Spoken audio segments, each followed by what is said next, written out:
하나님의 말씀은 사무엘상 2장 22절부터 우리 36절까지 다시 한번 교독하겠습니다. 사무엘상 2장 22절부터 36절입니다. 엘리가 매우 늙었더니 그의 아들들이 온 이스라엘에게 행한 모든 일과 회막문에서 수종드는 여인들과 동침하였음을 듣고 그들에게 이르되 너희가 어찌하여 이런 일을 하느냐? 내가 너희의 악행을 이 모든 백성에게서 듣노라. 내 아들들아 그리하지 말라. 내게 들리는 소문이 좋지 아니하니라. 너희가 여호와의 백성으로 범죄하게 하는도다. 사람이 사람에게 범죄하면 하나님이 심판하시려니와 만일 사람이 여호와께 범죄하면 누가 그를 위하여 강구하겠느냐 하되 그들이 자기 아버지의 말을 듣지 아니하였으니 이는 여호와께서 그들을 죽이기로 뜻하셨음이더라. 아이 사무엘이 점점 자라매 여호와와 사람들에게 은총을 더욱 받더라. 하나님의 사람이 엘리에게 와서 그에게 이르되 여호와의 말씀에 너희 조상의 집이 애굽에서 바로의 집에 속하였을 때에 내가 그들에게 나타나지 아니하였느냐?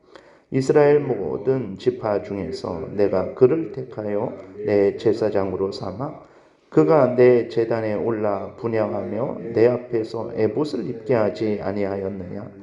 이스라엘 자손이 드리는 모든 화제를 내가 내 조상의 집에 주지 아니하였느냐?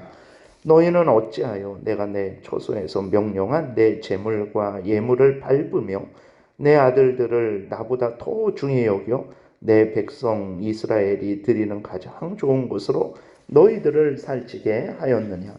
그러므로 이스라엘의 하나님 나 여호와가 말하노라. 내가 전에 내 집과 내 조상의 집이 내 앞에 영원히 행하리라 하였으나 이제 나 여호와가 말하노니 결단코 그렇게 하지 아니하리라. 나를 존중히 여기는 자를 내가 존중히 여기고 나를 멸시하는 자를 내가 경멸하리라. 보라 내가 내 팔과 내 조상의 집 팔을 끊어 내 집에 노인이 하나도 없게 하는 날이 이를지라. 이스라엘에게 모든 복을 내리는 중에 너는 내 처소의 환난을 볼 것이요 내 집에 영원토록 노인이 없을 것이며 내 제단에서 내가 끊어버리지 아니할 내 사람이 내 눈을 쇠잔하게 하고 내 마음을 슬프게 할 것이요 내 집에서 출산되는 모든 자가 젊어서 죽으리라. 내 두 아들 홈니와 비나하스가 한 날에 죽으리니 그들이 당할 그 일이 내게 표징이 되리라. 내가 나를 위하여 충실한 제사장을 일으키리니 그 사람은 내 마음 내 뜻대로 행할 것이라. 내가 그를 위하여 견고한 집을 세우리니 그가 나의 기름 부음을 받은 자 앞에서 영구히 행하리라. 그리고 내 집에 남은 사람이 각기 와서 은 한 조각과 떡 한 덩이를 위하여 그에게 엎드려 이르되 청하노니 내게 제사장의 직분을 하나를 맡겨 내게 떡 조각을 먹게 하소서 하리라 하셨다 하니라. 아멘. 기도드리겠습니다. 살아계신 하나님 아버지 감사합니다. 이 시간 하나님의 말씀을 전하고 듣습니다. 성령께서 역사하셔서 우리를 향한 하나님의 뜻을 잘 깨달아 알게 도우시고 또 하나님이 알려주시는 대로 잘 믿고 따르게 도우소서. 감사드리고 예수 그리스도의 이름으로 기도드렸습니다. 아멘. 오늘은 이제 다시 어제에 이어서 남은 부분에 대해서 살펴보겠습니다. 엘리의 아들들은 이제 자신들의 죄성을 따라서 탐욕을 따라서 악한 사탄 마귀의 유혹을 따라서 죄악된 삶을 살았어요. 이들은 제사장들입니다. 그러니까 그 아론의 후손들로서 이제 제사장 역할을 하고 있는 거예요. 그런데도 하나님의 제사를 멸시한 거죠. 그것은 이들이 이제 하나님을 멸시했기 때문에 그렇습니다. 하나님을 멸시하니까 하나님도 멸시하고 하나님에게 속한 모든 것들도 이제 멸시하게 되는 거예요. 이들은 제사장이면서도 하나님을 자신들의 창조주요 구원주로 믿고 섬기지 않은 거예요. 엘리의 아들들은 이제 엘리의 책망도 전혀 듣지 않았죠. 여러분 우리가 이제 하나님의 말씀을 들을 때에 그 말씀이 진리의 말씀이라는 것이 인정이 되고, 또 그 말씀이 나를 책망하는 말씀인데도 감사함으로 받아들이면서 나의 잘못을 이제 돌아보고 회개하게 되면은 그것이 한없는 하나님의 은혜라는 것을 우리가 분명히 기억을 해야 됩니다. 인간은 악하고 죄로 오염되고 부패되어서 항상 자기를 의롭게 여기고 하나님보다도 의롭게 여기고 자신이 스스로 구원을 얻을 수 있다라는 그러한 생각을 하게 되는 거예요. 그런데 우리가 우리 자신을 돌아볼 때 죄인으로 하나님 앞에서 하나님의 말씀을 어긴 죄인으로 여기게 되고 죄를 미워하고 버리게 되고, 우리가 살아계신 하나님을 의지하고 예수 그리스도를 의지하고 있다면 그것이 하나님의 크신 은혜라는 것을 우리가 분명히 기억해야 됩니다. 그러한 마음과 태도는 절대로 인간 스스로 가질 수 없어요. 그러니까 물론 우리들이 예수 그리스도를 믿어서 우리가 거듭나서 이제 하나님의 형상을 회복했죠. 그래서 그 이후로는 이제 우리가 스스로 하나님 앞에서 우리 죄를 회개하고 하나님께로 돌아가게 되죠. 그러나 그럼에도 불구하고 우리는 여전히 죄성이 남아 있어서 하나님의 은혜가 없으면 예수 그리스도를 믿은 이후로도 믿음을 유지할 수 없는 거예요. 그래서 예수 그리스도를 믿은 이후로 이제는 내가 스스로 살아가면 되지라는 마음을 갖게 된다면 역시 그에게는 하나님의 은혜가 없는 것입니다. 예수 그리스도를 믿은 이후로 더욱 자신이 죄인이라는 것을 깨닫고 스스로 살 수 없다라는 것을 깨닫고 오직 예수 그리스도의 공로로만 살 수 있다라는 것을 깨닫고 하나님의 은혜로만 살 수 있다라는 것을 깨닫게 된다면 그에게 은혜가 있는 건데, 그런데 예수 그리스도를 믿었으니까 이제 내 스스로 적당히 살아갈 수 있겠지라는 생각을 한다면 엘리의 아들들이 엘리의 책망을 듣고도 회개하지 않은 것과 같이 그에게는 은혜가 없는 것입니다. 그래서 그럴 때에 정말 두려워 떨면서 하나님 앞에 무릎 꿇고 회개하며 하나님의 은혜를 구해야 되는 것입니다. 이제 그러나 사무엘은 그렇지 않아요. 26절에 보게 되니까 아이 사무엘이 점점 자라매 여호와와 사람들에게 은총을 더욱 받더라라고 이렇게 기록되어 있어요. 하나님의 은혜가 없는 엘리의 아들들은 점점 하나님을 거역하고 하나님과 멀어지죠. 하나님의 말씀을 무시를 합니다. 그런데 하나님의 은혜가 있는 사무엘은 점점 하나님을 가까이 하고 더 사랑하게 되죠. 하나님을 사랑하고 하나님의 은혜로 그런 거죠. 하나님의 은혜로 하나님을 사랑하고 하나님을 의지하고 그 명령을 따라서 이제 살아가게 되는 거예요. 하나님께서 함께 하시니까 또 어떻게 됩니까? 사람들로부터도 은총을 받는 거예요.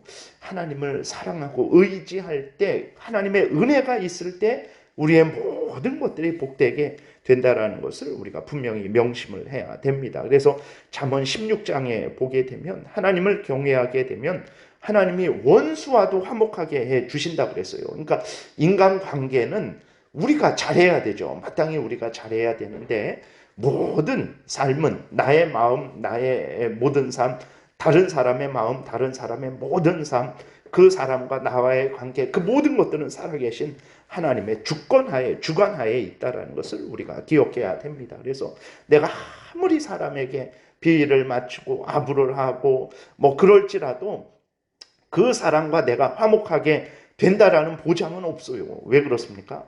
하나님께서 주관하시고 다스리시기 때문에 그렇고, 인간 자체가 죄로 오염되고 부패되었기 때문에 지금은 약속을 철저하게 하고 진심으로 도와주겠다라고 하지만 그것이 나에게 무슨 일이 생기고 또 다른 사람에게 무슨 일이 생기게 되면 그것을 지키고 싶어도 지키지 못할 때가 있고, 또 내 마음이 다른 사람의 마음이 변해버려서 서로 어긋나는 경우도 있습니다. 그렇기 때문에 우리가 마땅히 서로 사랑하고 서로 의지하고, 그건 마땅하죠. 인간 간에, 서로 간에. 그런데 항상 하나님 앞에서 그 모든 일을 행해야 되는 거예요.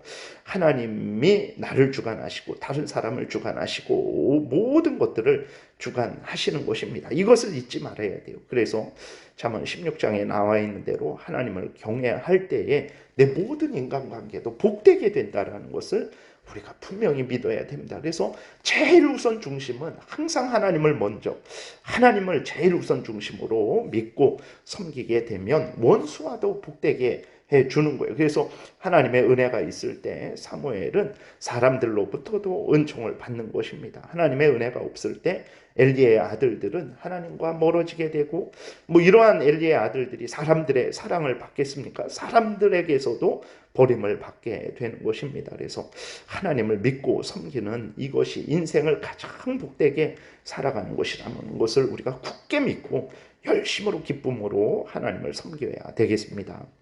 하나님은 이제 하나님을 경히 여기고 멸시하는 엘리와 엘리의 아들들에 대해서 하나님의 사람을 보내셔서 하나님의 심판을 선언하십니다. 하나님은 먼저 엘리와 엘리의 아들들에게 하나님께서 엘리 제사장의 가문에 얼마나 큰 복을 주셨는지를 알려주시죠. 레위는 원래 할례를 악용해서 세겜 족속을 이제 잔인하게 살인했습니다. 학살했던 그러한 레위인데 하나님이 레위를 용서하시고 하나님의 제사장으로 삼아 주신 거예요. 그러니까 너무나 놀라운 은혜죠.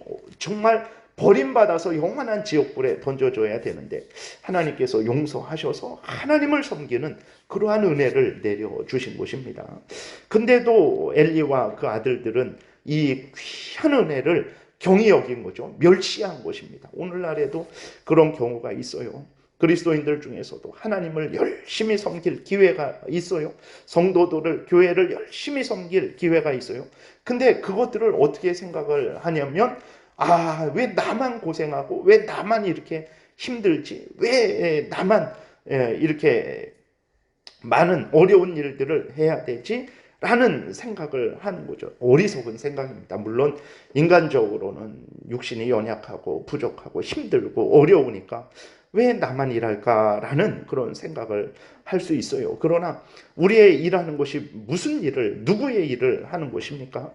살아계신 하나님의 일을 하는 거예요. 하나님을 믿고 섬기고 또 그 하나님의 백성들을 믿고 이렇게 위하고 섬기는 그러한 일을 하는 것입니다. 그 일은 짐이 아니고 복이라는 것을 우리가 늘 잊지 말아야 됩니다. 엘리와 그 엘리의 아들들은 그 복된 영광의 그 직무를 짐으로 여긴 거죠. 그리고 그것을 멸시하고 싫어하고 아주 경히 여겼던 거예요. 어리석은 생각이라는 것을 우리가 분명히 기억해야 됩니다. 하나님은 하나님을 섬기는 것, 하나님의 뜻대로 살아가는 것, 하나님의 그 직분을 받아서 우리가 교회를 섬기고 성도들을 섬기는 것은 특권이다, 복이다라고 분명하게 말씀을 하고 있는 것입니다. 그래서 우리 마음속에 그러한 잘못된 마음이 들 때 다시 한번 살아계신 하나님을 섬기는 것, 그 하나님의 뜻대로 살아가는 것, 하나님의 백성들을, 교회를 섬기는 것은 복임을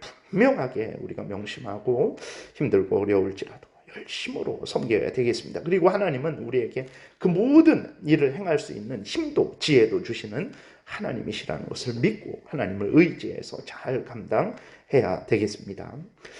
그리고 이제 하나님은 엘리와 그 엘리의 아들들이 하나님을 멸시하고 경멸했다라고 그 죄악을 책망을 합니다.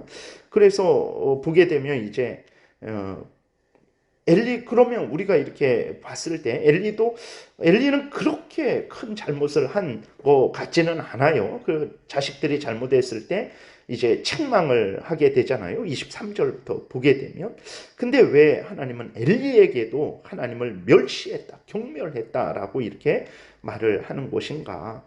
하나님보다도 자식들을 더 사랑했다라고 이렇게 책망을 하는 것인가라고 생각을 할 때 사실입니다. 그 엘리가 하나님을 더 사랑하고 그랬는데도 하나님이 네가 자식을 더 사랑했다라고 말씀을 하시는 게 아니에요. 엘리는 하나님보다 자식을 더 사랑을 했습니다. 그래서 엘리가 그 자녀들을 진정으로 책망했다면, 정말 하나님을 사랑하고 의지했다면, 자기 자식일지라도 제사장일지라도 그렇게 하나님 앞에 제사를 드릴 때 고기를 빼앗고 강탈하고 정말 그 성막에서 음행까지 저지르는 그럴 때에 그들을 멈추게 해야 되는 거죠. 그들을 쫓아내야 되는 것입니다. 더 이상 제사장의 직분을 감당하지 못하게 해야 되는 거죠. 그런데도 그렇게 하지 않았던 거예요. 그것은 자식들을 더 사랑했기 때문이죠. 그러니까 하나님의 영광이 드러나고 하나님의 영광이 가려지고 하나님의 뜻이 회방되고 온갖 악이 자행되고 있다면 그렇게 되지 않도록 가장 최선의 조치를 해야 되는데 전혀 그렇게 하지 않은 거예요. 자식들을 사랑하니까 여전히 그 말로만 그렇게 했던 거죠. 그리고 그 전에는 그렇게 심한 책망을 하지도 않은 것 같아요. 음행의 소식을 듣고 그때부터 책망을 했던 거죠. 그래서 하나님이 말씀하신 것이 정확하죠. 엘리는 하나님보다 자식을 더 사랑했어요. 엘리도 그렇고 엘리의 아들들도 하나님을 경히 여겼고 멸시했고 조롱했다라는 것이 이제 하나님께서 책망하시는 그러한 일인데 사실입니다. 우리도 조심해야 됩니다. 우리도 가장 제일 우선 중심을 하나님에게 항상 두어야 됩니다. 그렇다고 뭐 서로 가족 간에 아니면 뭐 서로 성도들 간에 뭐 친구들 간에 무시하고 뭐 그렇게 하라는 것이 아니고 항상 우선순위를 하나님에게 두고 우리의 모든 삶을 살아가야 된다라는 거죠. 그래서 이제 하나님께서 심판하시는 내용이 있습니다. 그래 첫 번째로는 이제 하나님의 제사를 멸시한 엘리와 그 아들들에게 어떻게 말씀을 하시냐면 한날 한시에 죽을 것임을 말씀을 하세요. 그 말씀은 이제 4장에 보게 되면 그대로 이루어집니다. 그래서 두 아들이 죽고 그 소식을 듣고 엘리도 이제 죽게 되죠. 그리고 또 며느리가 임신을 했었는데 이제 임신을 아기를 낳으면서 며느리도 이제 죽게 됩니다. 그리고 이제 하나님의 그 사람은 엘리 제사장의 그 직분 집안이 멸절될 것임을 경고를 합니다. 이것은 이제 그 열왕기상 2장에 보게 되면 아니고 이게 몇 장 제가 정확하게 지금 생각이 안 나는데 열왕기상 2장에 이제 보게 되면 거기에서 열왕기상 2장이 아니고 이제 보게 되면 다윗이 그 아히멜렉 제사장에게 이렇게 갔을 때 거기에서 이제 그 사울을 피해 갔을 때 그것을 이제 밀고 하게 돼서 거기에 있던 제사장들이 높당에 있는 제사장들이 완전히 진멸되게 되는 거예요. 그래서 이 엘리의 그 가문이 완전히 멸절되게 됩니다. 그래서 아비아달 제사장만 남아요. 그 한 명 제사장만 남는데 결국은 그 아비아달 제사장도 어떻게 되냐면 솔로몬이 왕이 됐을 때 그 솔로몬을 이렇게 하나님의 뜻을 따라서 솔로몬을 섬기는 게 아니라 아도니아 이제가 왕이 되도록 함께 그 일을 하게 되는 거예요. 그래서 결국은 솔로몬 때 열왕기상 2장 22절에 보게 되면 아비아달 제사장도 이제 쫓겨나게 됩니다. 그리고 사독 제사장이 이제 다시 그 일을 맡게 돼요. 그래서 하나님이 이렇게 말씀하셨던 이 모든 일들이 그대로 이루어지게 되는 거죠. 그래서 29절부터 이렇게 경고하셨던 하나님의 모든 말씀들이 그대로 이루어지게 되는 것입니다. 그래서 다시 한번 하나님이 말씀하신 것, 하나님께서 이제 30절 그 뒷부분에 보게 되면 나를 존중히 여기는 자를 내가 존중히 여기고 나를 멸시하는 자를 내가 경멸하리라 라는 그 말씀을 이제 우리가 늘 명심해야 됩니다. 하나님이 우리를 미워하고 멸망시킬까 봐 두려워서 그런 게 아니고 하나님이 이렇게 말씀을 하시는 것은 너희들 잘못하면 내가 죽여버리겠다 이러한 위협이 아니라 내가 참된 신이다. 나를 믿고 경외하는 것이 너희의 복이다.